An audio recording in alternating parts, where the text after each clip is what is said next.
countdown to the last comic shop in 5, 4, 3, 2, 1. Oh, it is full time for more of the last comic shop. I think you need to put some WD-40 on that door there. Opening the shop up to newbies to help them find their way under this cobwebby tent of comics. Yeah, we need to get a maid in here, dust a little bit or something. That's right.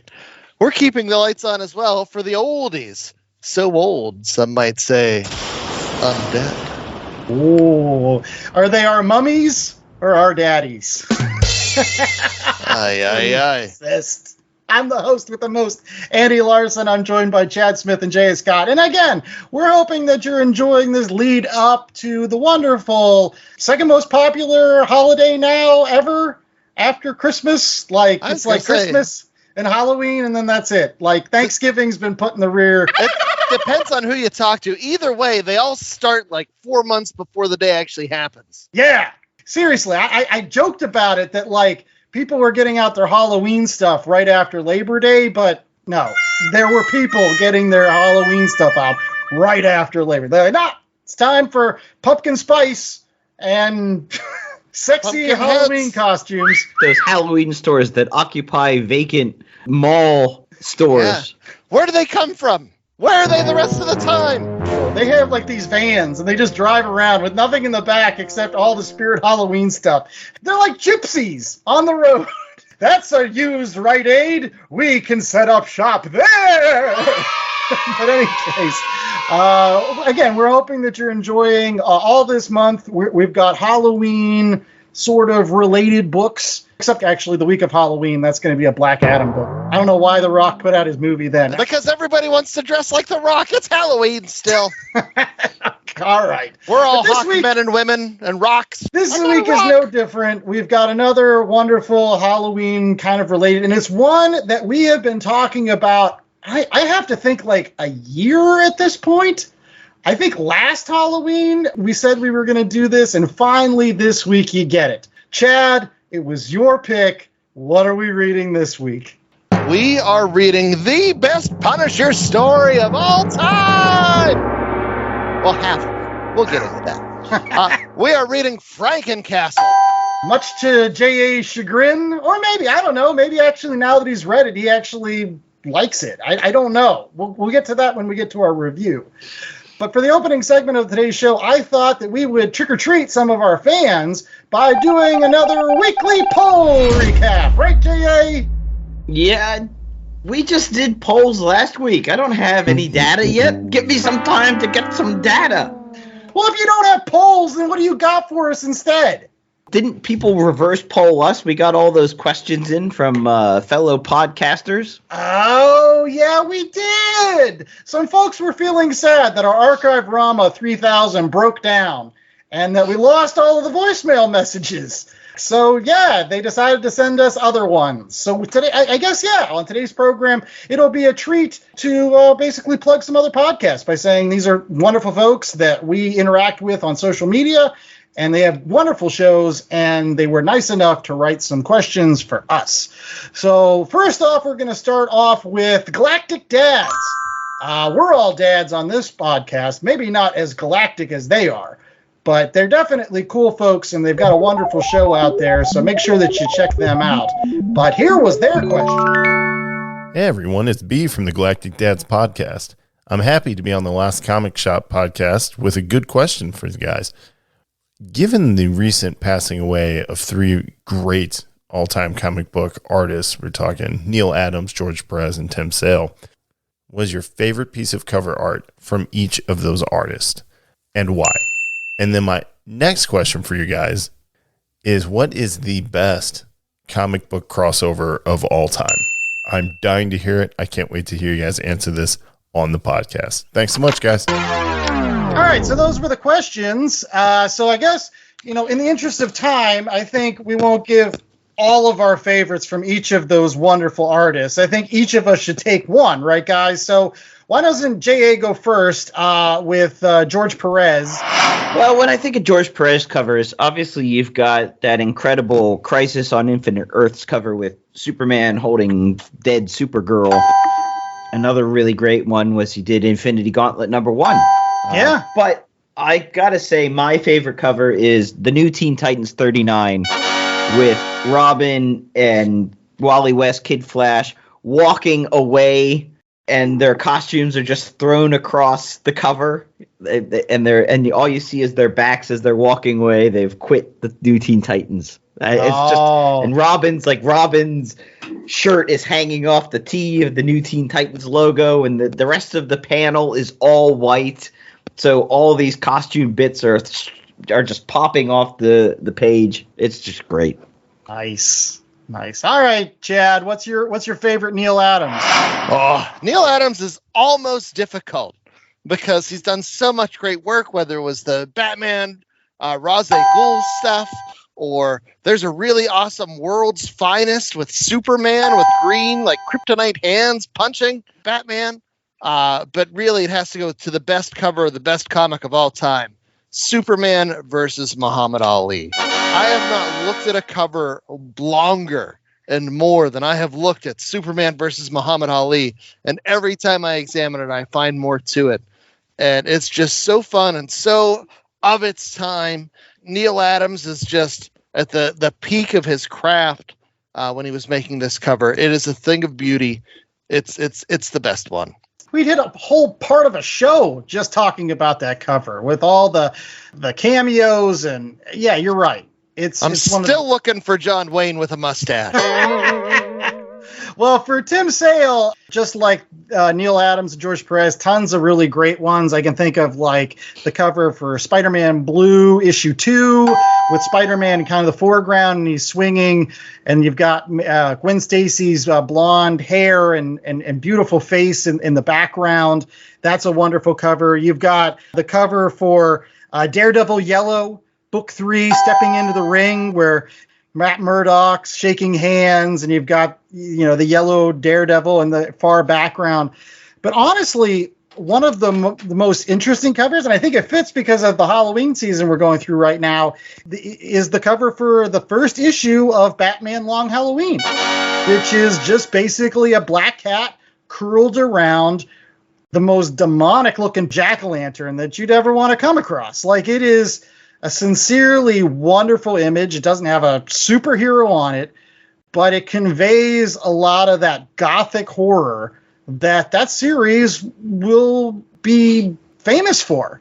I mean, if you had a Halloween party and you put that up on the wall, I think everyone would agree that's a great cover. His second question was, what's the greatest crossover of all time? Real quickly, Chad, greatest crossover of all time? The first Secret Wars. Can't go wrong with the first Secret Wars. They bring all the toys together, literally and comic bookily, and they smash them up. It's great.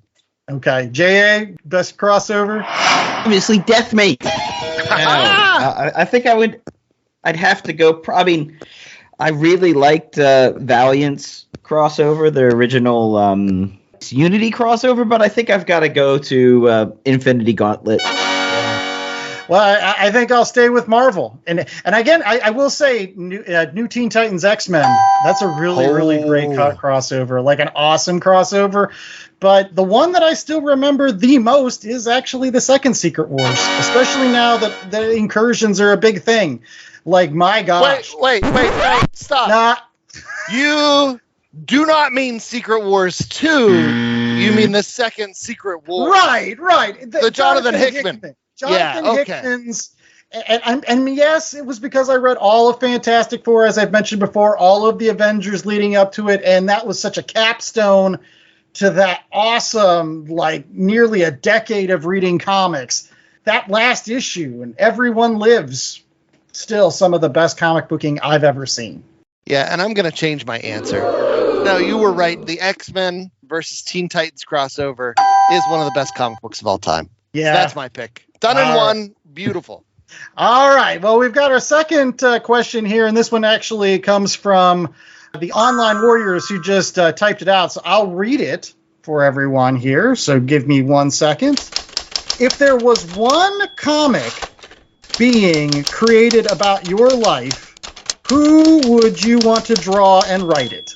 So if somebody was going to write and draw a comic book about your life, who would you want to write and draw it? I guess honestly, who would you want, like, somebody draw a portrait of you, I guess. I mean, that's the way I took the question. So writing, I don't know. Somebody that would make my life a lot more interesting than it is, because it's not very good. J.A., let's start with artist. If you were going to have anybody any comic book artist draw your portrait or something, who would you want it to be?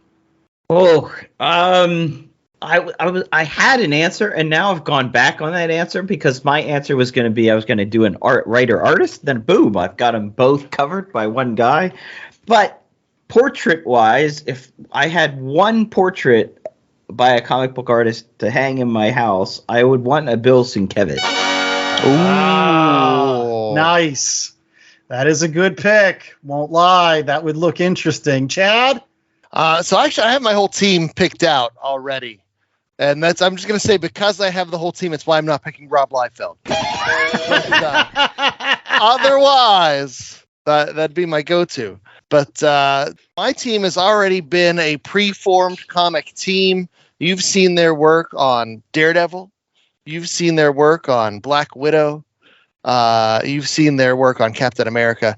It is Mark Waid as the writer, who can capture the essence of just about anybody and anything and make it fun. And Chris Somney, whose style is so elegant, and it would really bring the touch of class that someone like me deserves. My life story. You know what? I would love to meet Chris Somney now and say, you have to draw Chad with his hand reaching out, giving somebody a jar of Grey Poupon. that touch of class. He finds the essential elements, and he's such a great storyteller. Boy, there couldn't be a better pick. Yeah. Well, when it comes to artists, there's so many that I could think of. If this was 10 years ago, it would be no question. It'd probably be Mike Allred. But I think I've changed, similar to J.A.'s pick, just because I think the picture would be awesome. I would go with Mobius. If I could have anybody draw my picture, it would be Mobius, just simply because, wow, that would be an interesting looking portrait. Completely different than anybody else. And I guess if you're doing Mobius, I'll go and say the writer would be Stan Lee. Let's go with Stan Lee Bombast. If you're going to write my life and make it interesting, get some good old Stan Lee. Excelsior! It's all exclamation points. J.A., what would have been your writer anyways? Well, you know me. I like the cosmic stuff, so I'd probably have to go with somebody like Jim Shooter. Oh, not Jim Starlin? Not Jim Starlin? Jim Starlin too. Or that's a good point. Maybe Jim Starlin. Well, you know your gyms. You love your gyms. So, any case. And it's now time for our third question. And hey, look, it looks like they're coming into the shop. Hey guys, JVD here from the Villains Man with a question for you guys at the last comic shop. You know, I like the way it smells in here. It smells like old comics. You know, you can smell that they were loved and treasured. But anyways, my question for you guys is, with your favorite character, what would you change about their continuity to make them better in your eyes? And also, would they agree or disagree that a hot dog is a sandwich? Thanks, guys. He didn't even stick around to pick up his pool pile books. Oh, man. They're right over there. Why didn't you pick them up, Jamie? That's Jamie Lee, of course. Wonderful, wonderful guy. Does some fantastic podcasts that you should listen to, such as Crossover Collisions and Deadly Podcast of Kung Fu, which is all about Shang-Chi and Iron Fist. That's a great... But yeah, he's over at the Villains Demand, so check out all his stuff. But yeah, guys, if you were going to change one part of any character's continuity, what would it be? And we'll save that second question for last. But first, the continuity. J.A.? Well, my favorite character is the Silver Surfer, and this one's easy. I'd just get rid of the whole Dan Slott era of the Silver Surfer. Get rid of it! That's funny, J.A., because that's my answer, too. I would get rid of the whole Dan Slott era of Spider-Man. Oh! Wow, that's a double slam. Oh, poor Dan Slott, not even here to defend himself. Nah, I'm fine with Dan Slott, even though I didn't read much of it. He can still be on the Fantastic Four. Who cares? Yeah, so with my answer, it's simply put, I wouldn't have had Vision and Scarlet Witch break up because I like them as a couple, and I think they work. Or maybe I would have had them break up, and eventually they would have got back together. I don't know. I just never Is she a mutant again, or is she still not a mutant? I don't know, honestly. That's part of the continuity that I don't understand. I would have had Bendis not even come into the picture, not blow up Vision, no white Vision. That's all garbage. Yeah, just have Vision and Scarlet Witch together, and more Machine Man. That's a change of continuity, but they should make him an original member of the Avengers. How about that? Yeah. So, in any case, is Silver Surfer consider a hot dog a sandwich? Well, you know, when he was a bum at the beginning of Silver Surfer Parable with the Mobius comic, you guaranteed that he ate hot dogs, so he would consider it a sandwich. Okay. Chad, do you think Peter Parker considers a hot dog a sandwich? I'm sure he's eaten a ton. Oh, he eats hot dogs all the time. I don't think he's a monster. No, I bet he just thinks a hot dog is a hot dog. Anyway. Well, I don't know if Vision would consider a hot dog a sandwich. He is logical. You know, he just pride himself on being a logical individual, so I would think he would say, yes, logically, a hot dog is a sandwich because it is meat on a piece of bread. And even if it's squished together or smushed together, it's still a sandwich. So I think he would. Now, Scarlet Witch, on the other hand, she is a monster at times, so I'm sure that she would go with Chad and think, no, this is. She's also European. Oh. Her hot dogs come with paprikash. What? In any case, if you like this segment and you want to send us a question, go make sure that you just email us at lastcomicshoppodcast@gmail.com, or just check us out on social media. Send us a DM with your question, and we'll read it on another upcoming show. Disturbing note I learned while Googling. And Into the Spider-Verse, in Spider-Ham's world, the hot dogs are made of humans. They're Soylent Green hot dogs. They're made from people! We'll be right back with more of The Last Comic Shop and Frankencastle. He likes hot dogs. Franken beans. Did the Iron Fist Netflix series leave a bad taste in your mouth? Are you caught up in the hype of Shang-Chi and the Legends of the Ten Rings? Have you ever wondered what these characters' true origins and adventures are like, but you don't have the time to read through hundreds and hundreds of issues? Then subscribe to the Deadly Podcast of Kung Fu, where I, JVD, traverse the continuity of Marvel's most prolific martial artists in Iron Fist and Shang-Chi. Each week I break down a story arc and discuss the good and the bad within the pages to save you hours of reading through comics so you can focus on the best of which each character has to offer. New episodes drop every Wednesday for you to listen to on your way to your local comic book shop to pick up your pull list.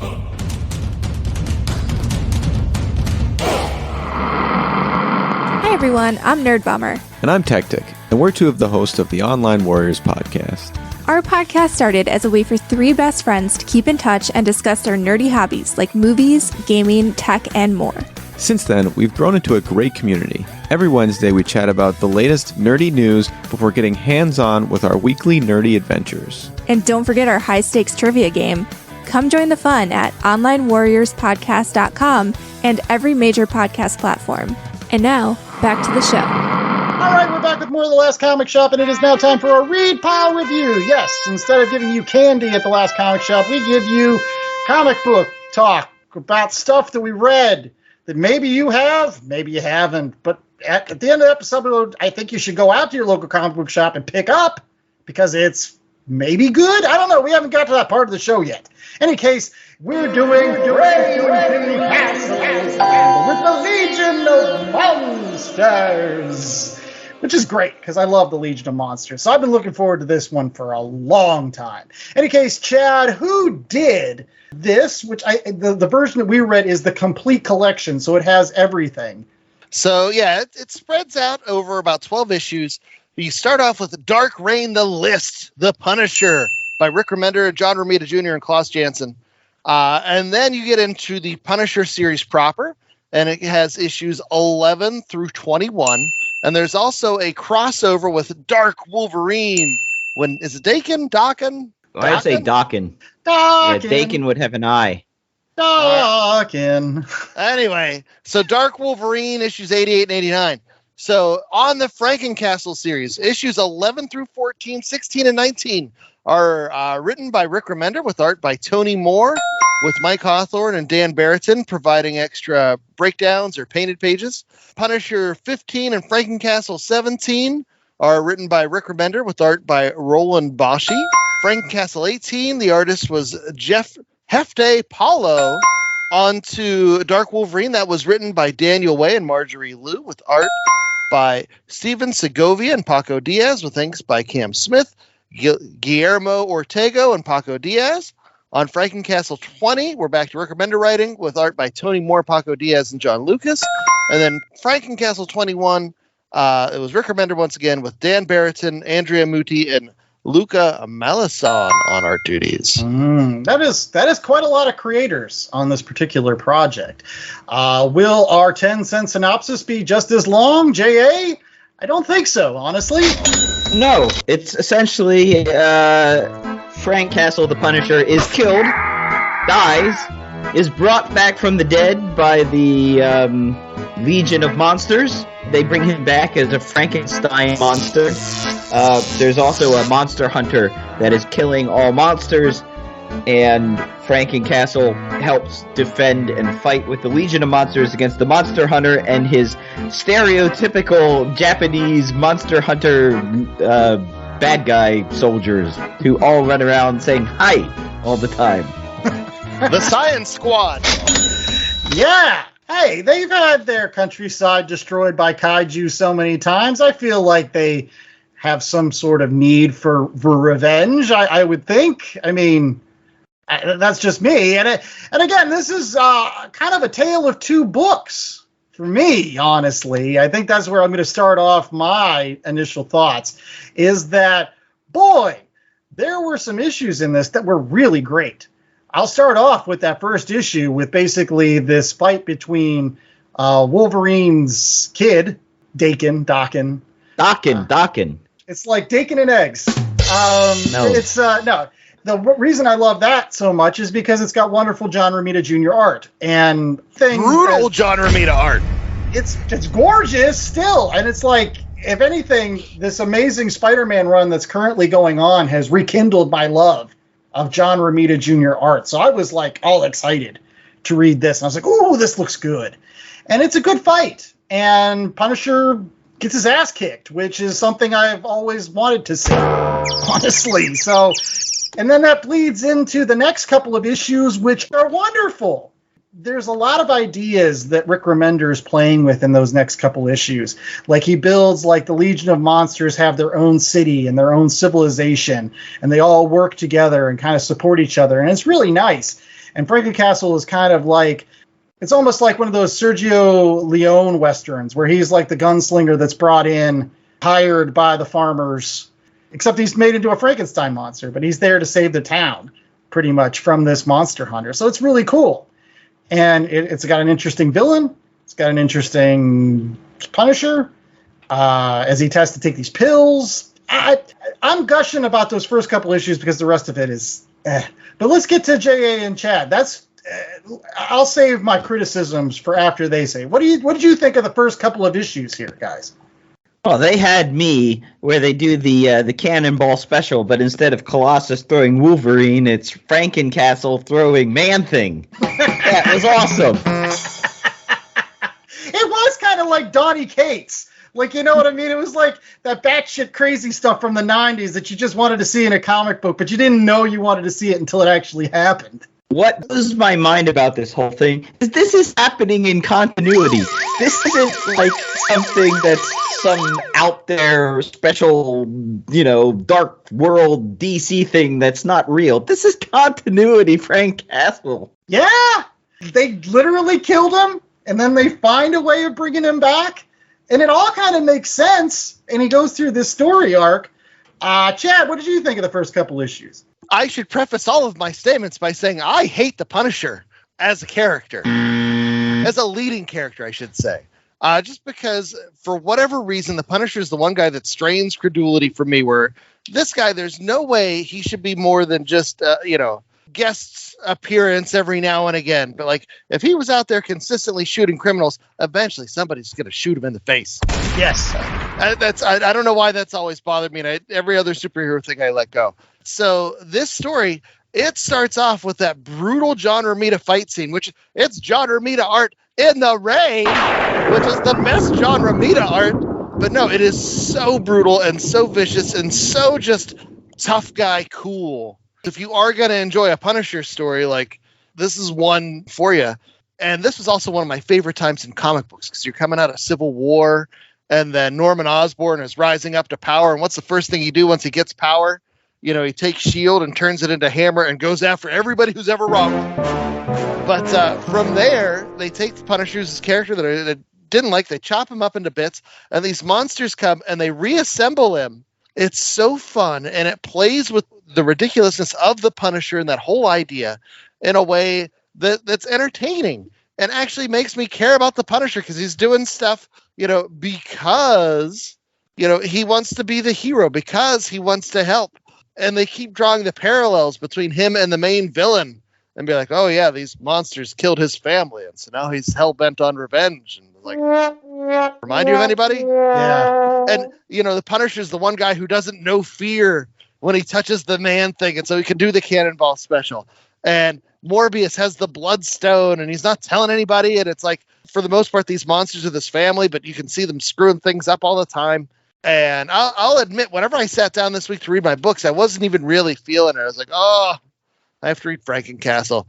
And then I read those first 5 issues, I think it is, with the Rick Remender and the Tony Moore after the list. And, like, they make this whole selection worth it. Even the Dan Barrington, like, they go back in history and trace the bad guys, back in the early 1900s. With Ulysses Bloodstone for folks that want to break out their handbook to the Marvel Universe.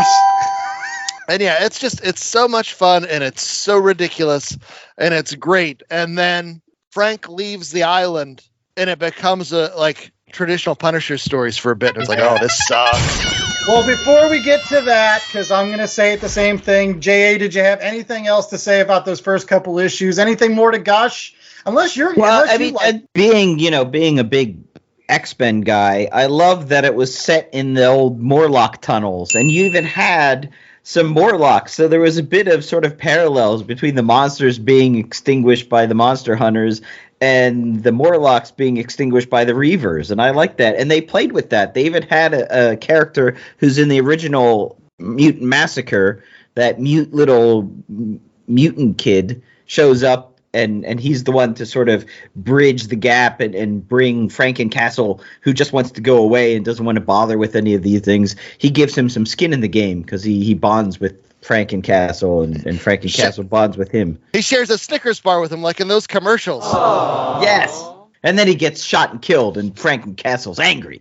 Yeah, that's what happens in those gunslinger movies. I mean, you and I have watched enough of them, J.A. That's what happens. Like, you got that lone gunfighter that comes to town. He doesn't want to be bothered with the problems, but then he bonds with the one kid who ends up getting, and he's like, all right, now you made me angry. Now he flies on the back of a dragon to attack this castle. It's, you know what it is? It's like if you've ever read any other Rick Remender, which I have, because there was a period of like 2 or 3 years where that was all I was reading. I couldn't get enough Rick Remender. It was about the time I was reading Rick Remender's Fear Agent. I was reading Rick Remender on Uncanny Avengers. I was reading his Last Days of American Crime. All these great books that Rick Remender did, Black Science. And at the end of the day, he does kind of have this interesting mix of ridiculousness and nihilism. Nihilists, you know what I mean? Like, he is, because everything is kind of like death, people on their last legs, or it seems very bleak, like that there's no way out for most of these characters. Like, the only way is the grave, and yet they figure out some way of getting out on the other side. And I think that's an interesting dichotomy with the humor bits and the mix of that nihilism. But then all of that goes off the rails. Right after they kill this big bad guy in the steampunk awesomeness in the pits of hell, and you have Manphibian with his great scene. Didn't you know my brain was in my neck? That was the best. But yeah, then it becomes, to Chad's point, it was a traditional Punisher book. He goes after like the people that wronged him. Like he fights with Wolverine and a construction yard, and it's garbage. It's hot garbage. I didn't mind the Wolverine or the Dakin as much, just because that it was the whole cartoon, like raising levels of ridiculousness, where he gets hit by a car and he gets hit by a bus and running with buzzsaws, and like, you know, it becomes a cartoon at that point. And then they give you that last issue where they bring it back home to Monster Island and wrap things up. But there was that one issue in there where he goes after Lady Gorgon. I read that and I was like, oh no. All right, J.A., did you like the second half of this series? No, it was a bit hit and miss for me. I mean, Chad's always going on how he doesn't like artists changing in the middle of a book, like he's getting into one artist. And I get that this is across a lot of different properties, so that's why you're going to have different artists. I wasn't a big fan of that. And I agree with a lot of what you said about the second half of this was a bit, it's just kind of, it's not as fun. It wasn't as camp. It didn't play with the monster tropes enough. But what makes up for it was that last issue, that dessert out of this whole meal that we had just had was just ridiculously beautiful. The art in that final issue where he's on Monster Island and he's becoming Punisher again. You know, they send him there so that the Bloodstone can basically heal him and turn him back into regular Punisher, so then they can carry on with Punisher books. Just for the art alone, that last issue is worth reading. And it lets you know at the end, whenever he's back to regular Punisher, it's like, oh, I don't need to read Punisher books anymore. That is true. And there were some good parts of that. I mean, you're right. The art is actually absolutely tremendous. Yeah, the art is like this throwback to the Bronze Age, you know, old monster story books. It's like painted covers, painted panels, really fluid, oily. I don't know. I mean, I guess it's oils. It looks like oil on canvas. Oils, a lot of it. Yeah. It definitely has that painterly quality, and there are some good parts to it too in terms of the storytelling. I like the fact that like the Bloodstone is taking over the Punisher and amping him up to be like, yeah, like I'm now ready to punish everybody, even, you know, preemptive crimes, like because he's being taken over by the demon, and I think that's playing in the lanes of who the Punisher is. Like when is the Punisher, I guess, too much, or goes over to that other side where he's no longer even remotely noble. And don't forget, you had Elsa Bloodstone teaming up with the Legion of Monsters. How cool was that? It is cool. I mean, they had Werewolf by Night, and they had Living Mummy, Amphibian. Yeah, they're all these great. I mean, they're the Marvel version of the Universal monsters, and it's so great. And I'm sure there's some fans that'll be picking up, it's Morbin time! They got lots of Morbies. Jared Leto all over.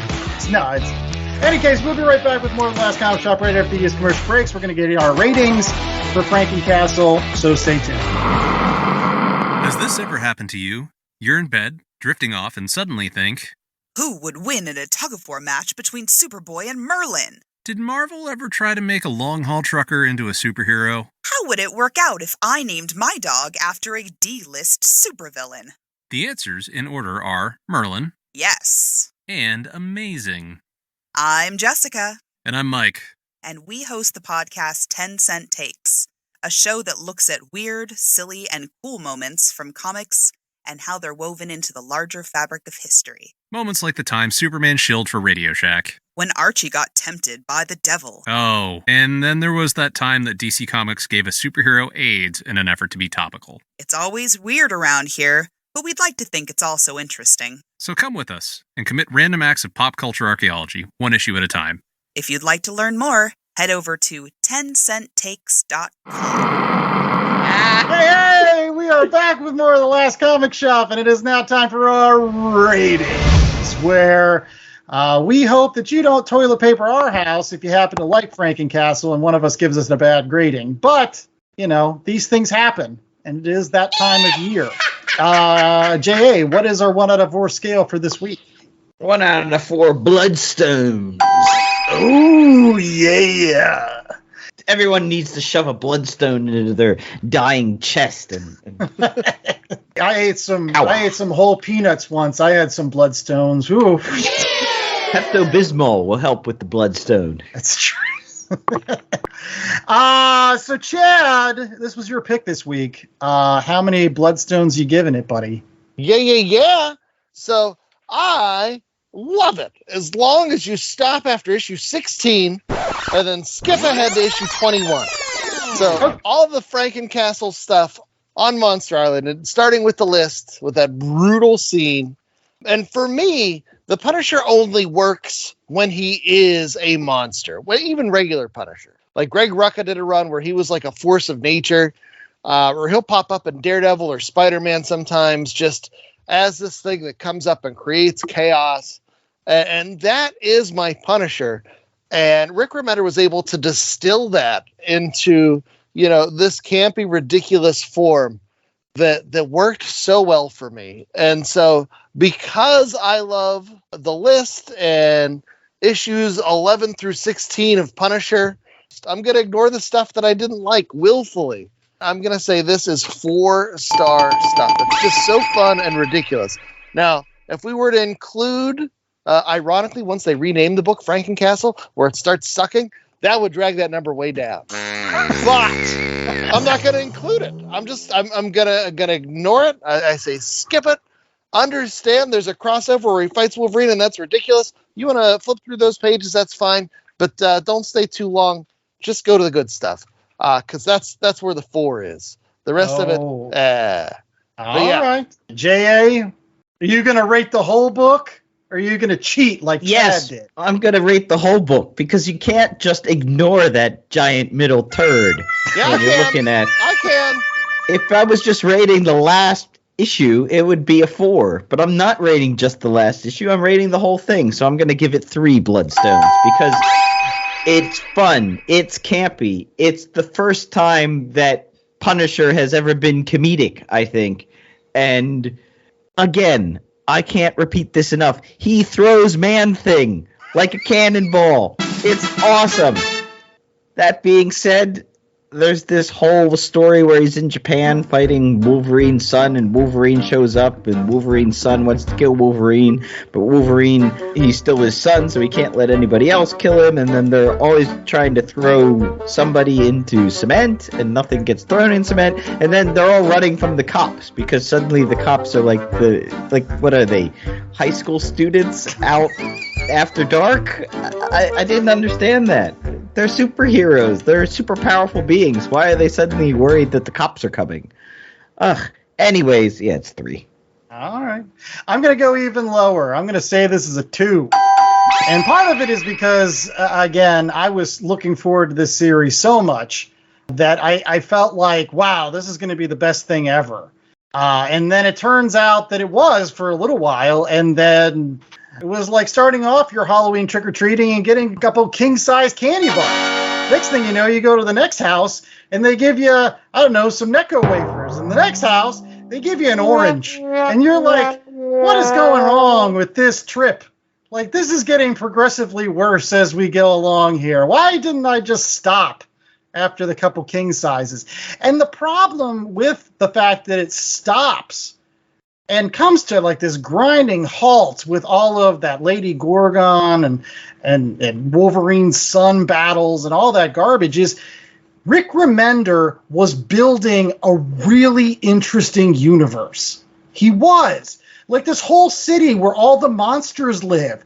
I could have spent like 50 issues there. I didn't even need Frankencastle anymore. I wanted to know all about their society. I wanted them to find out, like, do they have their version of the X-Men? Is that the Legion of Monsters? Well, great. Go do that. You know, have Frank Castle, go on missions for them as they're trying to protect this haven for all of the outcasts in the Marvel society. I thought that was wonderful stuff. And you don't get any of that. He goes to hell, he fights the steampunk dude, and then it comes to a grinding halt just as it was starting to get interesting. You know, you sold me. Give me 2.5 bloodstone. Taking away half a bloodstone. I'm ripping it out of the chest. That last issue with that wonderful art, it doesn't save it. It's too little, too late at that point, and you're just like, no, I've already checked out. Thank you, Frankencastle, for a vision of potentially a great series that ended up just being an illusion at the end. I don't know what you guys are talking about. Those 5 issues are great. This other stuff it's not even a thing. Not even a thing. It's a phantasm. That's right. We saw that it was like a UFO we saw in the backyard. We don't have definitive picture evidence, so it doesn't exist. You have been haunted by several additional pages that really don't matter. It's not a thing. All right. Well, one thing that we're hoping that you are haunted with is some of our recommendations. And when I mean haunted, I mean that you actually remember them. They haunt you when you're at the local comic book shop and you're like, oh my gosh, I got to go pick these up.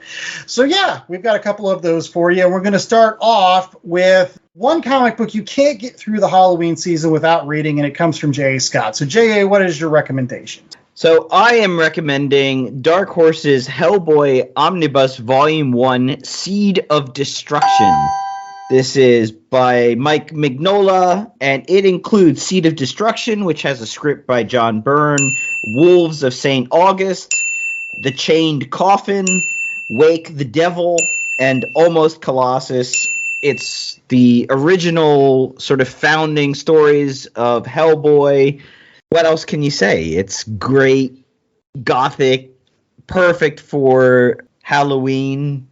Yeah, storytelling, comic booking. You don't have to sell me on Mike Mignola art or the fact that is, in some ways, the best Hellboy out there.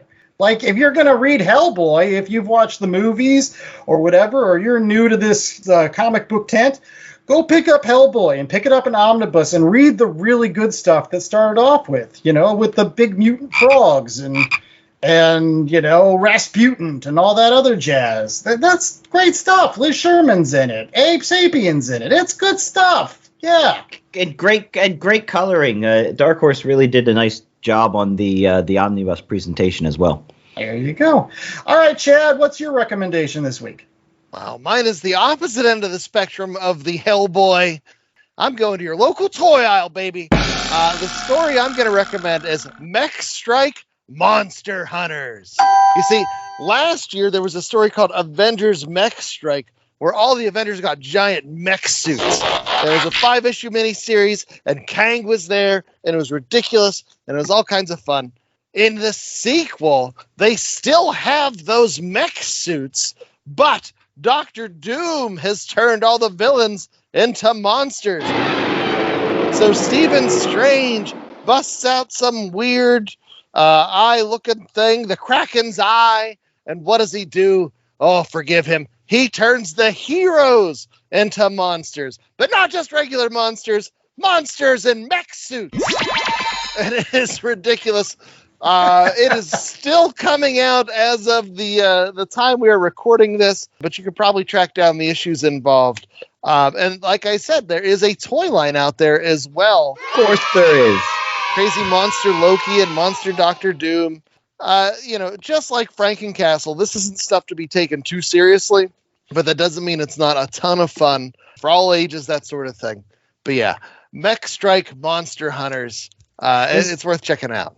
Is it written by Jed McKay like Mech Strike was? This is Christos Gage takes over writing duties with Paco Diaz, who I think contributed to Frankencastle. Look at that tie-in there. Yeah, I love Christos Gage. He did all that ROM stuff over at IDW. And didn't he do G.I. Joe Cobra with the Chuckles? Yeah. Yeah, I'd get that book just because he wrote it. So pick that up. In any case, another book that you can pick up, and it's not going along with either of the monster horror aspects of Halloween. It's actually the kind of sci-fi horror aspects of Halloween. And it's a book that people should go check out because they probably know about either the movie or the TV show, but they may not know that it was originally a comic series. And that is the original Snowpiercer, which was released in France in 1982 under the name Le Transpersonnage. And it was written by Jacques Loeb and with wonderful art by Jean-Marc Rocher. And again, it wasn't translated into English until 2014 by Titan Comics, and it was actually after the movie was released. But for all those folks that might know about Snowpiercer, again, it's still about the train that's running through the snow, and everybody's on this train trying to survive a post-apocalyptic winter. But unlike the movie, it's incredibly dark. Not even like any semblance that anybody is going to survive in this thing, because there was this guy, he comes up from the back cars where everybody's pretty much eating other people because they've been starved to death or whatever, and he gets up to the middle cars, and he's trying to make his way to the front cars where all the luxury cars are, and he falls in love with this one girl. I thought that Winterworld was a bleak series about post-apocalyptic winter. No. This original Snowpiercer series, that's the bleak winter. So if you want something as you're cuddling up on that cool October night and want something to just basically scare the bejesus out of you with like viruses and gunplay and claustrophobic awfulness, then you read Snowpiercer. It's got wonderful art. It's got good characterization. Just be prepared that it doesn't end well. And in fact, the series was supposed to end there. If that's how bleak it is, that's the end. Like, but it wasn't the end because they put out 3 more books. They did, but Jacques Loeb right? didn't write them. And they didn't come out until way, way later. They didn't come out until like the years 1999 and 2000. So you're talking about like a decade plus that there wasn't a sequel to this series, and it was written by somebody else. So yeah, this is Jacques Loeb's vision. This is his vision of awfulness in the future, and how like even people are trying to escape snow on a train, they're all gonna die. They're all gonna die. So yeah, but one thing that we hope doesn't die is your love for the Last Comic Shop. So you should come back every single week, especially during the month of October, for more wonderful Halloween treats.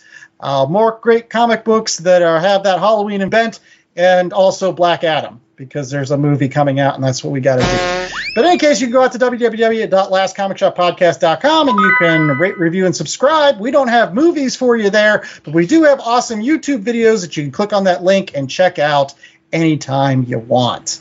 You can also follow us on social media at Last Comic Shop on Twitter and Instagram. Where we can find weekly polls that we put up. You can find Golden Age covers to help put you to bed at night. You can find what books we're buying at the local shops and all that and more. And if you forget, you can always go back to home base to find us at www.lastcomicshoppodcast.com, where they can find what else, J.A.? We've got links to our merch store, where we've got this week and all through the Halloween season, specials on our Halloween-themed Last Comic Shop t-shirt. That's right. It's the Last Comic Shop with the Bats in the Belfry. Everyone wants one. It looks great, especially if you get it on orange or black. Ooh, dark heather, maybe. The maroon looks pretty good, because it kind of looks like that kind of blood red. It looks nice with the orange. That's the one I have. What a maroon. All right. And while we like selling Last Comic Shop merch, we don't want to be the last comic shop. So we encourage everybody to find a shop near you where you could find things like Punisher, Frankencastle. If there's a volume 1 out there, just do that. You could find that. You could find the Hellboy Omnibus. You could look for Mech Strike Monster Hunters. Or you could find Snowpiercer potentially. If you can't find a shop near you, you can always use the Comic Shop Locator at www.comicshoplocator.com. But yeah, go buy stuff. Support your local comic shops. Yeah. And we hope that you support us by coming back next week. Until then, I was the host of the most, Andy Larson. I was joined by Chad Smith and J.A. Scott. And we hope that you stay safe, stay spooky. And remember, it's the Halloween season, so you should watch Halloween movies. Guys, recommendations for Halloween movies that people should watch right now. Oh, I gotta go with the classic Exorcist. Oh, that is a good one. Elf. I'm already skipping a Christmas. You know what? No, you have to watch the original Bride of Frankenstein, folks. That is my Halloween tradition. It is the best of the Universal Monster movies. I will go down swinging on that. You say we belong there.